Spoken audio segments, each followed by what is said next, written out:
Hello, my dear friend. In this video, I will tell you how to make a temporary tattoo on the body. This instruction will help you make beautiful body decor. Step by step, here's how I apply a temporary transfer tattoo to my body. I peel off the protective film and place the transfer tattoo with the design facing my body. I dampen the tattoo with a wet cloth on the outer side, gently pressing the e-paper against my skin for about 30 seconds. Carefully.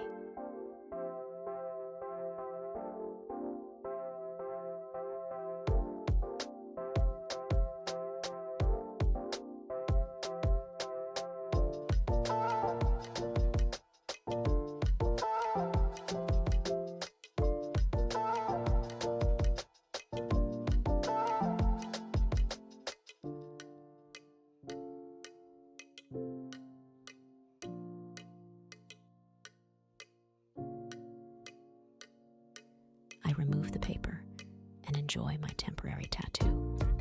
Try it too. Good luck. Watch my other how-to videos for inspiration.